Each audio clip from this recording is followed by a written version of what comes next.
नमस्कार, मेरा नाम है आयुष तिवारी और वॉक्सी टॉक्सी हिंदी की टीम आज पहुंची है जनपद उन्नाव के ग्राम पंचायत पाठकपुर के बबुरहा गांव में। बबुरहा ये वही गांव है कि जहां 3 किशोरियों की जो है असंदिग्ध स्तर में शरीर मिले थे, जिनमें से 2 की मौत हो चुकी है। आज पुलिस की देखरेख में पोस्टमार्टम के बाद 2 का अंतिम संस्कार कर दिया गया है और अब यहाँ से कुछ ही दूरी पर उस पीड़ित परिवार का घर है। अलग अलग पार्टी के तमाम सारे लोग प्रशासन के उसमें पीड़ित परिवारों से मिलना चाह रहे हैं, लेकिन प्रशासन लॉ एंड ऑर्डर को मेंटेन करने को लेकर किसी को भी मिलने देना नहीं चाह रहा है। अभी समाजवादी पार्टी के कुछ लोग, कुछ कार्यकर्ता थे जो कि मिलने के लिए लगातार प्रयासरत थे, लेकिन प्रशासन का कहना है कि हम अभी नहीं मिलने देंगे। केवल परेशान करना। गांव के कितने आर्थिक मदद कर रही है बताइए। पीड़ित घर की कितनी मदद कर रहे हैं? परेशान है हम लोग, घर के हैं सब लोग सारे क्या कर रहे हैं?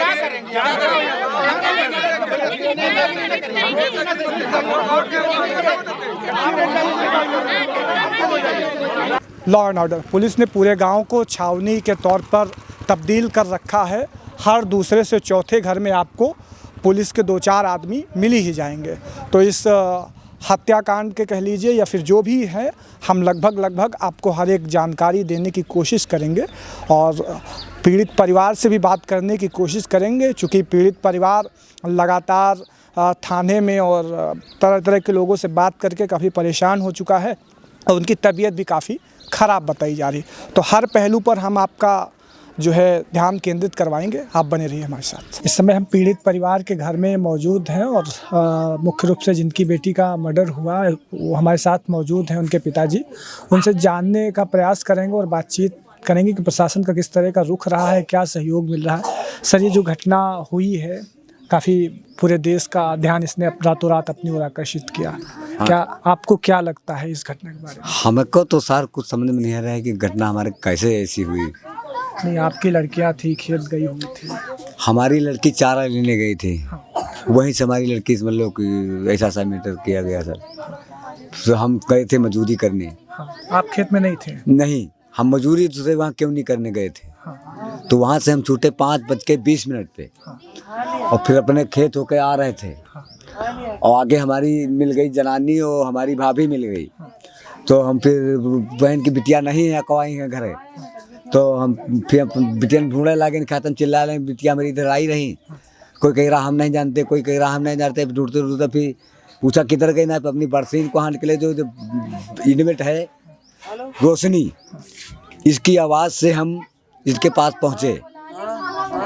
इनकी आवाज़ से जहाँ आ रहा है तो पहुँचे, जब आवाज़ पाया इनकी तो वहाँ पे तीनों बच्ची हमारी एक पर एक पूर्वे का पैर थे, इधर का सर था, बंधी हुई थी। दुपट्टे से मेरी लड़की का ऐसे बंधा था, हाथ ऐसे बंधे थे और एक पीछे गिट्ठी लगी थी, एक गिट्ठी लगी थी। मतलब तीनों लड़कियां एक के ऊपर एक थी क्या? हाँ, एक जैसे बोरा करा जाता वैसे सब गई थी तर ऊपर। किसी को शक है आपका? हमको किसके शक होता दादा बता नहीं देते। ना मेरे कोई बाप बाबा में दुश्मनी, ना हम में है, ना भाइयों में, ना मेरे लड़कों में है। सरकार से क्या चाह रहे हैं? सरकार से हमको कुछ नहीं मिला है सरकार से। नहीं, निष्पक्ष जांच हो इस मसले में। हाँ, जांच हो और अपराधी पकड़े जाएं, इनको दंड दिया जाए, कड़ी सजा दी जाए, इनको फांसी सुनाई जाए इनको। बस हम यही चाहते हैं सर। मुख्यमंत्री जी ने पूरी रिपोर्ट मांगी है। मुझको न्याय चाहिए। अच्छा, आप हाँ, अपराधी दंडित किए जाए।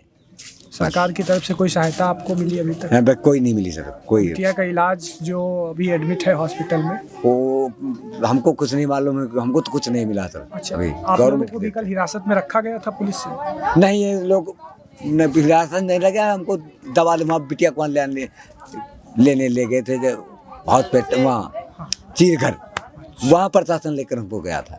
तो यानी जो है प्रशासन का पूरा सहयोग? हाँ, हमारे साथ तो सब साथ में खड़ा है, सहयोग कर रहा है प्रशासन।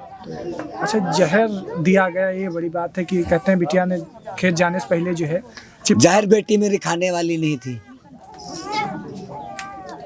तो हम कैसे मान लें तो सर? ये जहर वाला पोस्टमार्टम में जो रिपोर्ट में निकल के आया है, तो ये भी तो रिपोर्ट झूठ नहीं हो सकती। तो फिर झूठ नहीं तो मेरी बेटी ने ऐसा झूठ कहा जा रहा है। ये चीज़ और ये पोस्टमार्टम होने के बाद में जो ये अंतिम संस्कार हुआ, हाँ। आप लोगों की सहमति से हुआ है या पुलिस ने जब? अब सभी लोग तो कह रहे थे कि अब इसको क्या करोगे, हम कह रहे बच्चा हमारा नहीं आया, अभी नहीं करेंगे, कल इसको क्या करोगे, सब जानते हो सब कुछ है।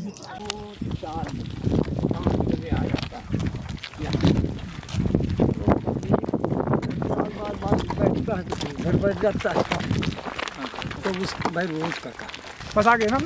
बस आ गए इसी लगते इधर जाना है हमको हम बता देंगे, वो चलते आप तो बहुत अच्छा था। हम बता देंगे फिर हम चले आएंगे क्योंकि ठीक, ठीक, हमको सारा करना है। आप चले जाइएगा। तो यहीं से वो कुछ दूरी पे है, खेतों में है, जहाँ पे अंतिम संस्कार किया गया है उन दोनों लड़कियों का। एक लड़की अभी कानपुर के एक हॉस्पिटल में एडमिट है, जहाँ पे पूरी देखरेख में प्रशासन की और मुख्यमंत्री जी ने कहा हुआ है कि उसका सारा इलाज निजी खर्चे पर होगा।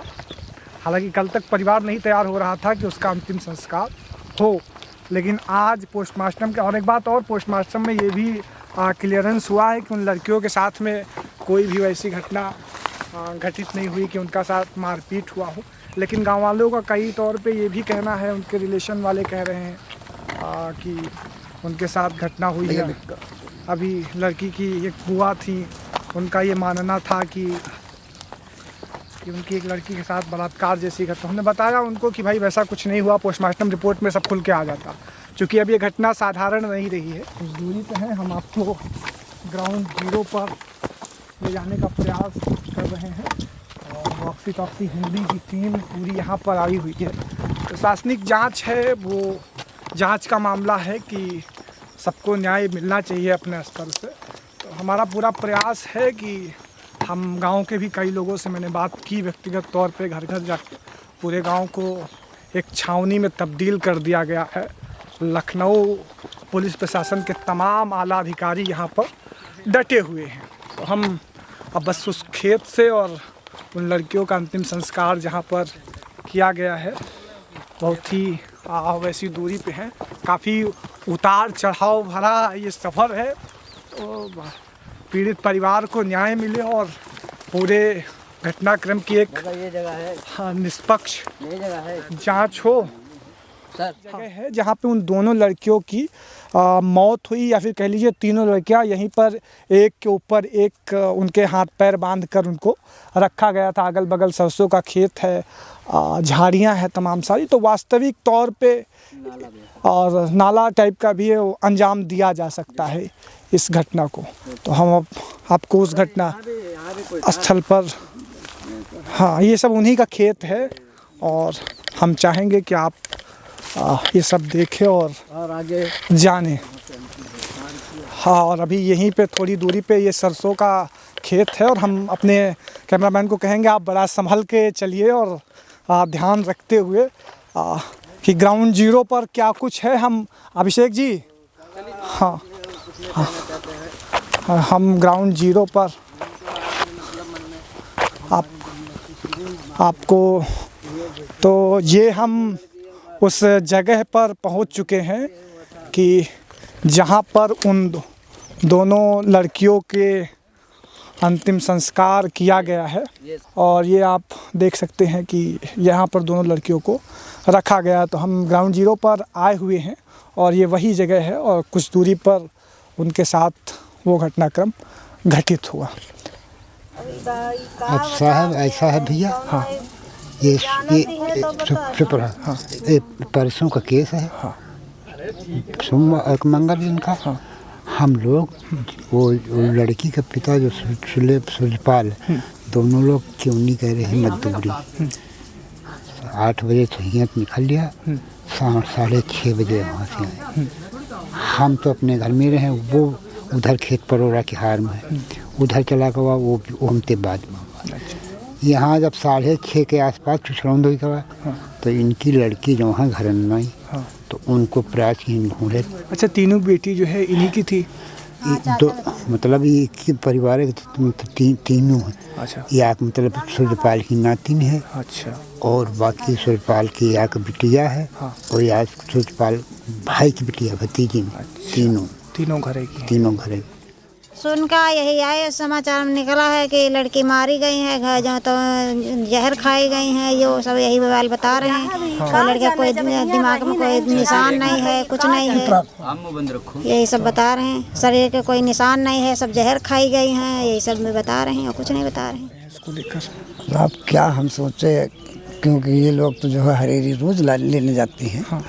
तो ये अपने ही खेत गई थी तो वहाँ पे कोई था तो है नहीं। अच्छा अब इनका कैसे क्या हुआ ये तो वही ऊपर वाला बता सकता है, हम लोग जब देखा नहीं तो क्या बताएं। एक बात और पूछना, सुबह जो है कल तक जो है अंतिम संस्कार करने के लिए प्रशासन द्वारा बहुत प्रयास किए गए लेकिन नहीं हो पाया पहले, और आज हो गया। क्या दबाव वगैरह हुआ है गांव वालों के या फिर वैसे क्या आप देखते हैं? आप थे अंतिम संस्कार में? हाँ थे साहब। अच्छा तो ये सब वही पुलिस वाले सब करवाए निपन जो है अंतिम संस्कार, और ग्राम प्रधान करवाए। अच्छा, ग्राम प्रधान का घर कितनी दूर है यहाँ से? यही जगह है। अच्छा बगली में। हाँ तो मौजूदा प्रधान इसी गांव के थे? नहीं, उसी गांव का मजरा है, पाठकपुर में रहते हैं, बबरा है। अच्छा तो वो यहीं पे हैं, प्रधान भी कल सुबह से यहीं हैं। आपको क्या नाम था इनके जो जिनकी बेटियाँ थी?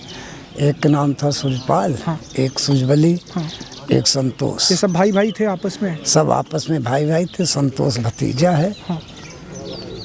क्या दुश्मनी वगैरह भी कुछ नहीं, गांव में कोई इनसे कुछ भी नहीं है, क्योंकि साधारण आदमी है, कोई गलत काम नहीं करते हैं और ना किसी से रंजिश है ना किसी से इनकी दुश्मनी है। ये लड़का जा रहा है, इसी की बहन है एक, तो उनकी किसी से कोई दुश्मनी नहीं है। वो तो पॉइजन वैजन बताओ थे, कोई पता ना, हाँ पता नहीं कैसा है, क्योंकि शरीर काला नहीं पड़ा है। ठीक। एक पार्टी जो साल 2017 में ये कहकर आई थी कि ये बहुत हुआ महिलाओं पर वार, अब की बार भाजपा सरकार। चाहे वो हाथरस का प्रकरण हो, बांगरमऊ का प्रकरण हो, उन्नाव का प्रकरण हो या बुलंदशहर का प्रकरण हो, महिलाओं के ऊपर तरह तरह की घटनाएं, उनके साथ जुल्म ज्यादती साफ तौर पर देखी जा सकती है। उन्नाव का बबुरहा गांव है, दोहरा हत्याकांड हुआ कल। एक लड़की उसमें से ज़िंदगी मौत के बीच जूझ रही है और 2 लड़कियों की मृत्यु हो चुकी है। 3 घर हैं अगल बगल, एक मेरे ठीक उस तरफ है बाएं हाथ पे और एक ठीक सामने वाला घर देख रहे हैं। राजनीतिक घटनाक्रम लगातार बना हुआ है यहाँ पर और तमाम पार्टियों के तमाम सारे लोग पीड़ित परिवार से मिलने आ रहे हैं। उनका साफ तौर पे कहना है कि पीड़ित परिवार न्याय चाह रहा है और एक निष्पक्ष जांच हो।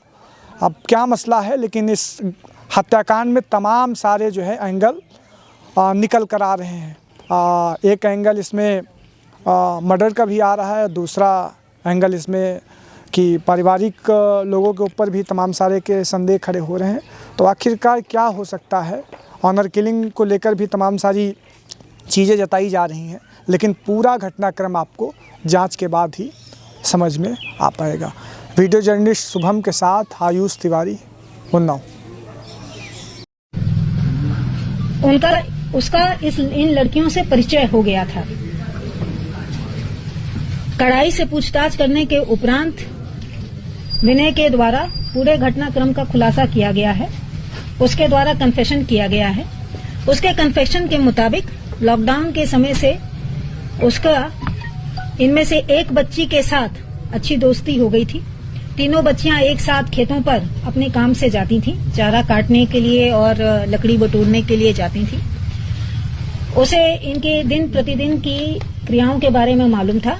वो भी उस हिसाब से अपने खेत पर जाता था। खेतों पर ही बैठ के दोनों आपस में बात करते थे। धीरे धीरे विनय को उस बच्ची से प्रेम हो गया और इसका उसने इजहार भी किया। उसने बच्ची से उसका फोन नंबर भी मांगा।